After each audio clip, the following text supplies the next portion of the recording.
আপনার স্বামীর মুখ খারাপ, দিন রাত গালি দেয়, কি করবেন? এটা ভাগ্য, মেনে নেন। ও যা বলছে বলতে দেন, মারছে মারতে দেন, গালি দিচ্ছে গালি দিতে দেন, আপনি মেনে নেন।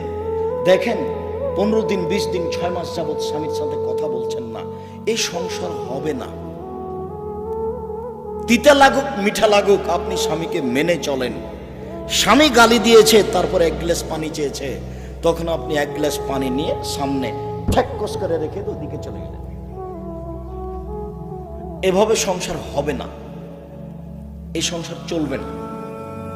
দেখেন, আমি আব্দুর রাজ্জাক বিন ইউসুফ আপনার দিনী ভাই হিসেবে বলছি, আপনি আমার কথাটা মেনে নেন, স্বামীকে মেনে চলেন। শেষ পর্যন্ত যদি আপনি মনে করেন যে আব্দুর রাজ্জাক সাহেব আমার চলবে না সংসার, তো আপনি খোলা তালাক করেন।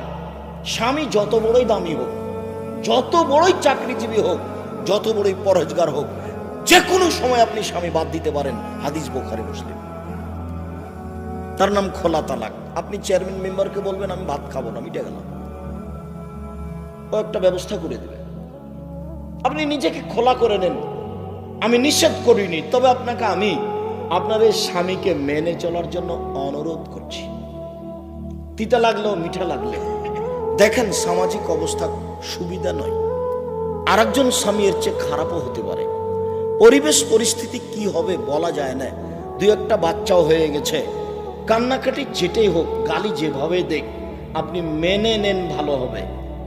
4, জেনায় লিপ্ত হবেন না। আব্দুর রাজ্জাক সাহেব ঘটে গেছে জেনা, যে তাহলে আপনি তোবা করেন।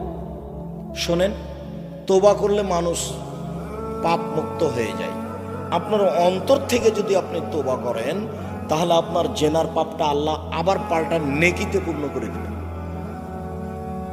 আপনি জেনা বন্ধ করেন, তোবা করেন, আপনি ভালো নারীদের অন্তর্ভুক্ত হয়ে যাবেন, আপনাদের জান্নাতের সব দরজা খোলা। আর পৃথিবীর পুরুষ নারী সবকে বলা হচ্ছে, আল্লাহ তাআলা বলছেন, পৃথিবীর মানুষ পুরুষ নারী শুনে রেখো, ওয়ানাহান নাফসা আনিল হাওয়া ফাইনাল জান্নাতা হিয়াল মাওয়া। যে ব্যক্তি